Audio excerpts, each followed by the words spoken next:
सभी का हमारे YouTube चैनल में स्वागत है।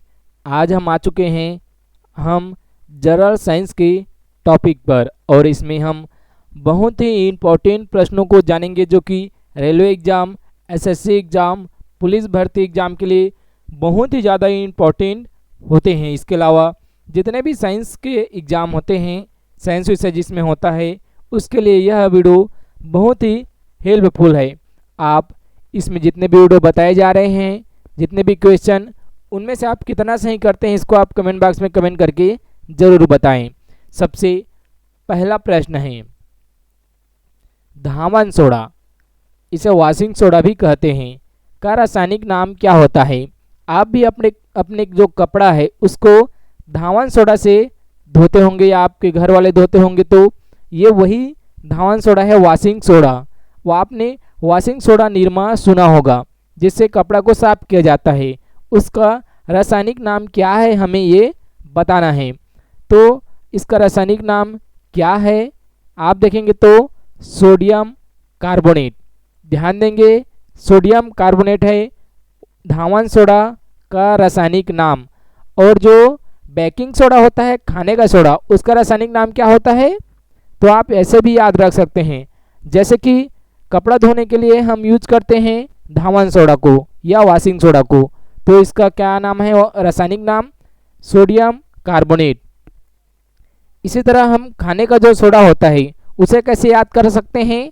तो आप ध्यान देंगे, खाना कौन बनाता है? तो बाई बनाता है। तो आप यहाँ देख सके कि खाने वाला सोडा का नाम क्या होगा? तो रासायनिक नाम सोडियम बाइकार्बोनेट होगा। इसके बाद है दूसरा प्रश्न। दूसरा प्रश्न क्या है? तो विटामिन सी का रासायनिक नाम क्या होता है? ये बहुत ही इंपॉर्टेंट प्रश्न है। इसमें 4 ऑप्शन दिया हुआ है और इनमें से जो 4 ऑप्शन दिया हुआ है vitamin A, B, C, D, किसी न किसी विटामिन का रासायनिक नाम है। हमें क्या बताना है? तो इसमें विटामिन सी का रासायनिक नाम बताना है। आप कमेंट बॉक्स में कमेंट करके इसका नाम जरूर बताएं कि विटामिन सी का रासायनिक नाम क्या है। तो आप यहाँ देखेंगे पहला ऑप्शन दिया हुआ है रेटिनॉल, दूसरा दिया हुआ है एस्कॉर्बिक एसिड, तीसरा दिया हुआ है कैल्सीफेरॉल और चौथा दिया हुआ है टोकोफेरॉल। तो विटामिन सी का क्या नाम है? बी ऑप्शन इसका सही है, एस्कॉर्बिक एसिड। और विटामिन ए का रासायनिक नाम क्या होता है? तो पहला रेटिनॉल, जबकि विटामिन डी का रासायनिक नाम होता है कैल्सीफेरॉल और विटामिन किसका नाम होता है? टोकोफेरॉल। विटामिन ई का नाम होता है टोकोफेरॉल। इसके बाद अगला प्रश्न है तीसरा प्रश्न। बहुत ही इंपॉर्टेंट प्रश्न है इसमें, जो रेलवे एग्जाम में अब तक पूछे जा चुके हैं।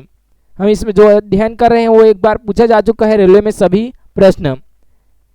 यह तीसरा प्रश्न दिया हुआ है रतौंधी किस विटामिन की कमी से होता है? जो हम विटामिन पढ़ते हैं ए, बी, सी, डी, ई और के, इतना विटामिन सबसे ज़्यादा इम्पॉर्टेंट होता है और इन 6 में किनकी कमी से क्या रोग होता है ये सबसे ज़्यादा बार एग्जाम में पूछे जाते हैं। इसी तरह आज के इस एग्जाम में देखेंगे, इस क्वेश्चन में देखेंगे तो रतौंधी किस विटामिन की कमी से होता है ये पूछा गया है। तो हम आपको बता दें रतौंधी किस विटामिन की कमी से होता है। इसका सही आंसर क्या है? तो इसका सही आंसर है विटामिन ए। विटामिन ए की कमी से रतौंधी बीमारी होती है। इसके बाद चौथा प्रश्न है लाफिंग गैस का रासायनिक नाम क्या होता है? आपने समझा नहीं होगा कि लाफिंग गैस क्या है, तो हम आपको बता दें लाफिंग गैस का रासायनिक नाम होता है, लाफिंग गैस को हंसाने वाली गैस कहते हैं। जैसे कि आप कहीं हैं तो आपको हंसाना रहेगा तो लाफिंग गैस छोड़ दिया जाता है तो आप ऑटोमेटिक हंसने लगेंगे। जैसे आपको हंसी नहीं आएगी लेकिन फिर भी आप हंसने लगेंगे, इसी को कहते हैं लाफिंग गैस या हंसाने वाली गैस। तो हंसाने वाली गैस इनमें से कौन सा है? तो सही आंसर, इसका सही आंसर है ए ऑप्शन नाइट्रस ऑक्साइड। यदि नाइट्रस ऑक्साइड का गैस आपके पास में छोड़ दिया जाता है तो आप ऑटोमेटिक हंसने लगेंगे, इसीलिए इसे लाफिंग गैस का नाम दिया गया है। रासायनिक नाम ही है लाफिंग गैस।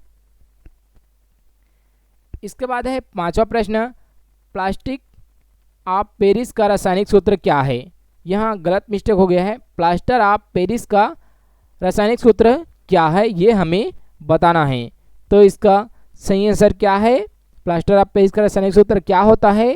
तो होता है कैल्शियम सल्फेट हाफ H2O। ध्यान देंगे आप, कैल्शियम सल्फेट हाफ H2O होता है प्लास्टर ऑफ पेरिस का सूत्र। सी ऑप्शन इसका सही आंसर है, न कि कैल्शियम यहाँ बाई सोडियम सल्फेट दिया हुआ, ये गलत है, ये सही है, कैल्शियम सल्फेट हाफ H2O होता है। इसी तरह आप देखेंगे तो विटामिन सी का सबसे अच्छा स्रोत क्या है? विटामिन सी हमारे शरीर के लिए बहुत ही आवश्यक होता है, और विटामिन सी का सबसे अच्छा स्रोत क्या होता है? आप जरूर जानते होंगे इसके बारे में। इसका सही आंसर है सी ऑप्शन आंवला। विटामिन सी का सबसे अच्छा स्रोत है आंवला। आंवला में सबसे ज़्यादा मात्रा में विटामिन पाया जाता है। इसी तरह एक और क्वेश्चन पूछा जाता है, जैसे कि विटामिन ए का सबसे अच्छा स्रोत कौन सा है? तो इसमें ऑप्शन में दिया हुआ है गाजर। विटामिन ए का अच्छा स्रोत है गाजर, और विटामिन सी का अच्छा स्रोत है आंवला। अगला दिया हुआ है सातवां प्रश्न है, बेरी रोग किस विटामिन की कमी के कारण होता है? किस विटामिन की कमी के कारण होता है बेरी रोग? तो आप इसे सिंपली याद भी रख सकते हैं, विटामिन बी की कमी से बेरी रोग होता है। इसका सी ऑप्शन सही आंसर है। आठवां प्रश्न है, वसा में घुलनशील विटामिन कौन सा है? वसा में कौन कौन सा विटामिन घुलता है? तो इसका सही आंसर क्या है? डी ऑप्शन उपरोक्त सभी। और जल में कौन सा घुलनशील है? तो विटामिन बी और सी दोनों। इसका भी 9वां का आंसर क्या होगा? सी होगा 9वें प्रश्न का। यहाँ देख सकते हैं जो हमने आपको ऊपर में बताया था कि विटामिन ए की कमी से कौन सा रोग होता है। देख पा रहे होंगे आप क्वेश्चन को घुमा घुमा के ही आपसे पूछा जा सकता है। आज के हमने जो टॉपिक इसमें शामिल किए, इसमें रासायनिक पदार्थों के व्यापारिक नाम सभी को नहीं देख रहे हैं, हम क्वेश्चन वाइज देख रहे हैं जो इम्पोर्टेंट है और रेलवे में अब तक पूछा जा चुका है। इसके अलावा विटामिन से जुड़े महत्वपूर्ण तथ्य के बारे में जान रहे हैं, इसलिए आपको विटामिन और रासायनिक नाम से जुड़े प्रश्न ही इसमें शामिल किए गए हैं। विटामिन ए की कमी से कौन सा रोग होता है? तो विटामिन ए की कमी से रोग होता है रतौंधी। विटामिन बी ऑप्शन सही है। इसी तरह अगला प्रश्न है 11वां प्रश्न, विटामिन बी का रासायनिक नाम क्या है? विटामिन बी का रासायनिक नाम क्या है? इसमें 4 ऑप्शन दिया हुआ है, रेटिनॉल, थायमिन, एस्कॉर्बिक एसिड और टोकोफेरॉल। चारों ना कोई विटामिन का रासायनिक नाम है। जैसे कि विटामिन ए का रासायनिक नाम क्या होता है? रेटिनॉल। विटामिन बी का रासायनिक नाम क्या होता है? Ascorbic acid. इसी तरह विटामिन ई का रासायनिक नाम क्या होता है? टोकोफेरॉल। और विटामिन बी का रासायनिक नाम होता है थायमिन। इसका कैसे आंसर क्या सही है? तो इसका सही आंसर है B option thiamine. Vitamin B का रासायनिक नाम है थायमिन। अगला क्वेश्चन यहाँ पूछा यह देख सकते हैं, हमने पहले ही बताया विटामिन ए का रासायनिक नाम क्या है? तो इसका सही आंसर है ए रेटिनॉल। यहाँ आप देख सकते हैं जो हमने आपको सबसे पहले बताया था कि बेकिंग सोडा अर्थात खाने का सोडा का रासायनिक नाम क्या होता है? तो इसका सही आंसर हमने पहले ही बता दिया था, खाना कौन बनाता है? तो बाई बनाता है। तो इसका सही आंसर क्या है? Sodium by carbonate. Baking soda खाने वाला सोडा का सही आंसर है, रासायनिक नाम है। इसके बाद आ चुका है हमारा 14वां प्रश्न, और ये 14वां प्रश्न क्या है? तो बिना बुझा चूना का रासायनिक सूत्र क्या होता है? बिना बुझा चूना को हम कहते क्या है, पहले ये बताइए आप। बिना बुझा चूना को हम क्या कहते हैं, या बुझा चूना को क्या कहते हैं? तो चूना पत्थर आपने जाना होगा। चूना पत्थर को गर्म करते हैं तो बिना बुझा चूना प्राप्त होता है, और हम उसमें पानी मिला देते हैं, 1 बाल्टी पानी मिला देते हैं तो वो क्या हो जाता है? बुझा हुआ चूना। इसी तरह आप कैल्शियम सल्फेट का चूना पत्थर मतलब कैल्शियम कार्बोनेट, यहाँ देख सकते हैं CaCO3 होता है। हम इसे गर्म करते हैं तो इसमें CO2 बाहर हो जाता है और बच क्या जाता है? तो कैल्शियम ऑक्साइड। और यही है बिना बुझा चूना। बिना बुझा चूना कौन सा है? तो CaO, और इसका रासायनिक नाम क्या है? तो कैल्शियम ऑक्साइड। जबकि चूना पत्थर क्या है? तो कैल्शियम कार्बोनेट है। अगर हम इसमें 1 बाल्टी पानी मिला दें, एक अर्थात H2O मिला दें, तब ये क्या हो जाएगा? चूने का पानी, बुझा चूना हो जाएगा। इसके बाद आता है अगला 15वां प्रश्न, बहुत ही इंपॉर्टेंट है। शुष्क बर्फ कहा जाता है। तो शुष्क बर्फ किसे कहा जाता है? सूखा बर्फ ठोस कार्बन डाइऑक्साइड को कहा जाता है। इसका पहला ऑप्शन सही आंसर है। इसके बाद आ चुका है अश्रु गैस का रासायनिक नाम क्या है। हमने आपको ऊपर में बताया था लाफिंग गैस क्या होता है, हंसाने वाली गैस क्या होता है, तो आपने बताया था नाइट्रस ऑक्साइड। लेकिन अब आ चुका है अश्रु गैस का रासायनिक नाम क्या होता है। तो ये भी हम जानते हैं कि जो अश्रु गैस होता है वो क्या होता है। अश्रु गैस आपने छोटा देखा होगा, पुलिसों द्वारा भीड़ को तितर बितर करने के लिए आंसू गैस छोड़े जाते हैं अधिकतर केसेस में। कई बार आपने देखा होगा पुलिस ने अभी आंसू गैस छोड़ा है पब्लिक के ऊपर, पब्लिक तितर बितर हो रही है, इधर उधर भाग रहे हैं क्योंकि आंखों से आंसू निकलने लगते हैं, आपको करवाहट होने लगती है आंखों में। और इसका रासायनिक नाम हमें बताना है कि जो अश्रु गैस है उसका रासायनिक नाम क्या होता है। तो इसका सही आंसर है सी ऑप्शन, क्लोरोएसिटोफिनाल। क्लोरोएसिटोफिनाल को का रासायनिक नाम है अश्रु गैस का। इसके बाद अगला प्रश्न है, स्कर्वी रोग किस विटामिन के कमी के कारण होता है। स्कर्वी रोग किस विटामिन की कमी के कारण होता है? तो विटामिन सी की कमी के कारण होता है। विटामिन सी का रासायनिक नाम हमने देखा था, क्या देखा था? Ascorbic acid. और विटामिन सी का सबसे अच्छा स्रोत क्या देखा था? तो हमने आंवला देखा था।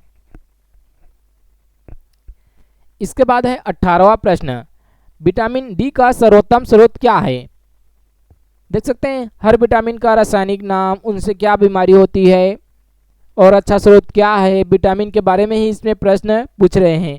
क्योंकि एक टॉपिक से आप कितना ज़्यादा प्रश्न घुमा घुमा के कैसे बनता है वो जानेंगे तो आपको प्रश्नों को हल करने में बहुत ही सहूलियत होगी। यहाँ विटामिन डी का सर्वोत्तम स्रोत क्या है आप ऐसे ही बता सकते हैं। इसका सही आंसर क्या है? तो सूर्य का प्रकाश। सूर्य का प्रकाश, जो सूर्य जो कि पूरे तारामंडल का प्रधान है वही सूर्य है ये, और विटामिन डी का सबसे अच्छा स्रोत होता है। इसके बाद है अगला प्रश्न 19वां प्रश्न।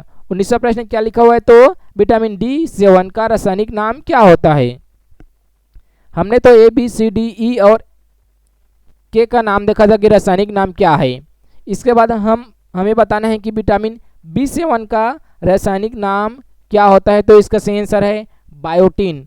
बी ऑप्शन इसका सही आंसर है। अगला प्रश्न है जिप्सम। जिप्सम का रासायनिक सूत्र क्या होता है। जिप्सम का रासायनिक सूत्र होता है कैल्शियम सल्फेट डाइहाइड्रेट। यहाँ आप देखेंगे तो बी ऑप्शन इसका सही आंसर है।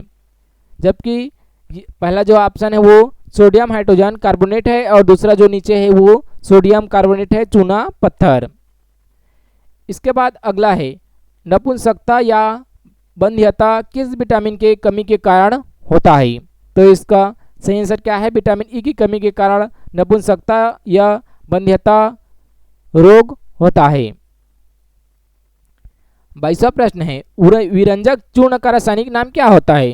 ये बहुत ही इंपॉर्टेंट प्रश्न है कि विरंजक चूर्ण का रासायनिक नाम क्या होता है। आप इसके बारे में जरूर जानते होंगे कुछ न कुछ। तो विरंजक चूर्ण का रासायनिक नाम क्या है? इसका सही आंसर है ब्लीचिंग पाउडर। विरंजक चूर्ण को ब्लीचिंग पाउडर के नाम से भी जाना जाता है और दोनों का मतलब वही रहता है, सूत्र एक ही रहेगा दोनों का, विरंजक चूर्ण और ब्लीचिंग पाउडर का। और इसका सूत्र क्या होता है? तो Ca कोष्टक में आप लिखेंगे OC या सीधे आप कह सकते हैं CaCl2। CaOCl2 विरंजक चूर्ण या ब्लीचिंग पाउडर का रासायनिक सूत्र है। इसके बाद आता है साधारण नमक का रासायनिक नाम क्या होता है। आप जो घर में नमक खाते हैं, आप तो सुबह शाम दोपहर को जब भी खाना खाते होंगे आपके खाने में सब्जी में नमक डल रहता है, उसी नमक का हमें रासायनिक नाम बताना है। आप गौर नहीं करते, आपकी दिनचर्या में भी कई सारे ऐसे तत्व होते हैं जिन्हें आप इस तरह से पढ़ाई के दृष्टि से याद रख सकते हैं। क्या कहते हैं हम? साधारण नमक जो यूज करते हैं उसका रासायनिक नाम क्या है? तो इसका सही आंसर है सोडियम क्लोराइड NaCl साधारण नमक का रासायनिक सूत्र है। इसके अलावा विटामिन के का रासायनिक नाम क्या होता है? हमने तो कई सारे विटामिन का रासायनिक नाम देखा है। इसके बाद हमें एक और विटामिन के का रासायनिक नाम क्या बताना है, तो आंसर है फिलोक्विनान विटामिन के का रासायनिक नाम है। मार्स गैस किसे कहते हैं, ये भी बहुत इंपॉर्टेंट प्रश्न है। मार्स गैस किसे कहा जाता है, तो इसका सही आंसर क्या है, मीथेन गैस को ही मार्स गैस कहा जाता है। 26वां प्रश्न है भारी जल का रासायनिक नाम क्या है। आपने भारी जल नहीं सुना होगा, आपने शुद्ध जल सुना होगा, वर्षा का जल सुना होगा, समुद्र का जल सुना होगा, प्यूरिफायर वाटर मतलब एकदम स्वच्छ जल सुना होगा। लेकिन अब हमें आपको बताना होगा भारी जल का रासायनिक सूत्र क्या होता है, तो इसका सही आंसर क्या है, सी ऑप्शन ड्यूटेरियम ऑक्साइड। और नीचे एक और प्रश्न पूछा हुआ है जिसमें कहा गया है कि भारी जल का रासायनिक सूत्र क्या होता है, तो आंसर है D2O। इसका सी ऑप्शन D2O भारी जल का रासायनिक सूत्र होता है। इसके बाद 28वां प्रश्न है मछलियों के यकृतों के तेल में कौन सी विटामिन की बहुलता होती है। मछली में कौन सी विटामिन की बहुलता होती है, तो आप भी इसका आंसर जरूर जानते होंगे क्योंकि आप भी मछली का सेवन करते होंगे, हो सकता है न भी करते हो। मेरे कहने का अर्थ ऐसा नहीं था कि आप मांसाहारी है, लेकिन मछली के यकृत के तेल में कौन सी विटामिन की बहुलता होती है ये हमें बताना है, तो इसका सही आंसर है विटामिन डी। विटामिन डी का सबसे अच्छा स्रोत क्या था, तो सूर्य का प्रकाश, लेकिन मछली के यकृत से भी विटामिन डी की प्राप्ति होती है। यहाँ अगला 29वां प्रश्न है। 29वां प्रश्न क्या है, तो कौन सा विटामिन गर्म करने पर नष्ट हो जाता है। अर्थात जैसे खाना पक विटामिन रहता है कोई भी सब्जी में, तो उसे हम गर्म करते हैं, खाना को पकाते हैं, तो कौन सा विटामिन उनमें से नष्ट हो जाता है, ये हमें गैस करना है इसमें। तो इसका सही आंसर है vitamin C. Vitamin C ascorbic acid गर्म करने पर नष्ट हो जाते हैं। अगला है 30वां प्रश्न, विटामिन डी की कमी से होने वाला रोग क्या है। तो विटामिन डी की कमी से क्या रोग होता है, तो इसका सही आंसर है D option rickets. Vitamin D की कमी बच्चों में होती है, बच्चों को सूर्य के प्रकाश में रखना बहुत ही जरूरी हो जाता है क्योंकि विटामिन डी का सबसे अच्छा स्रोत होता है सूर्य। इसके बाद आ गया 31वां प्रश्न है, विटामिन शब्द किसने दिया है। अब तो एकदम बहुत ही बेसिक प्रश्न आ चुका है। विटामिन शब्द किसने दिया है, तो इसका सही आंसर है सी ऑप्शन फंक। इसके बाद आ चुका है प्लास्टर ऑफ पेरिस का रासायनिक नाम क्या है। प्लास्टर ऑफ पेरिस का रासायनिक नाम क्या है, तो इसका सही आंसर है D option calcium sulphate hemihydrate. Calcium sulphate hemihydrate plaster of Paris का रासायनिक नाम है। इसके बाद आ चुका है 33वां प्रश्न, जिप्सम का रासायनिक नाम क्या होता है, तो इसका सही आंसर क्या है, इसका सही आंसर है कैल्शियम सल्फेट जिप्सम का रासायनिक नाम है। इसके बाद आ चुका है कोबाल्ट किसमें पाया जाता है। आपको विटामिन जो जुड़ा रहता है उसमें किसी अन्य तत्व को नहीं पूछा जाता, केवल यही पूछा जाता है कि कोबाल्ट किसमें पाया जाता है। अधिकतर एग्जाम में यही पूछा गया है कि कोबाल्ट किसमें पाया जाता है, कौन सा विटामिन में पाया जाता है, तो इसका सही आंसर क्या है, विटामिन B12 में कोबाल्ट पाया जाता है। और एक ही दिया हुआ है विटामिन बी, हालांकि 1 2 3 4 दिया रहता तो थोड़े से डाउट होता, लेकिन आपको इसमें कोई डाउट नहीं होना है। विटामिन बी में पाया जाता है, B12 में पाया जाता है कोबाल्ट। इसके बाद है अगला 35वां प्रश्न। 35वां प्रश्न क्या है, तो रक्त को थक्का बनाने में सहायक है।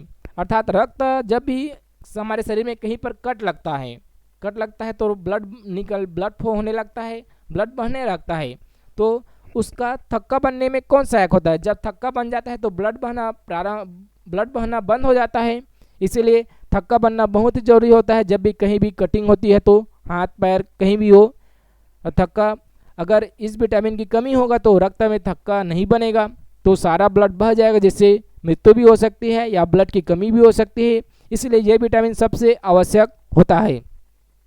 और इस विटामिन को हम क्या कहते हैं, रक्त को थक्का बनाने में कौन सा विटामिन सहायक होता है, तो इसका आंसर सही है बी ऑप्शन विटामिन के। विटामिन के रक्त को थक्का बनाने में बहुत ही सहायक होता है। और विटामिन के का रासायनिक नाम क्या है, तो फिलोक्विनान है। यहाँ बताया गया है विटामिन ए और विटामिन बी दोनों के आविष्कारक कौन हैं, क्योंकि दोनों के आविष्कारक एक ही हैं, विटामिन बी और विटामिन ए के, इसीलिए दोनों को एक साथ दे दिया है इन प्रश्न में। इसका सही आंसर क्या है, तो मैकुलन है विटामिन ए और बी के आविष्कारक। और विटामिन के आविष्कारक कौन है, तो फंक है। इसी तरह अगला दिया हुआ है विटामिन सी का आविष्कार किसने किया है। तो इसका सही आंसर है विटामिन सी का आविष्कार किसने किया है, तो होल्कट ने किया है विटामिन सी का आविष्कार। इसके बाद आ चुका है एक और प्रश्न, 38वां प्रश्न, अम्लराज मिश्रण है। तो इसका सही आंसर है पहला ऑप्शन हाइड्रोजन नाइट्रेट और HCl।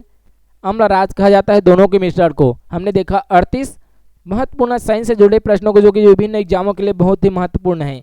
यदि आपको वीडियो पसंद आए तो लाइक जरूर करें और इसे शेयर करें ताकि ज़्यादा से ज़्यादा लोगों को इस वीडियो का लाभ मिल सके। यदि आपने हमारे यूट्यूब चैनल को अभी तक सब्सक्राइब नहीं किए होंगे तो सब्सक्राइब करें।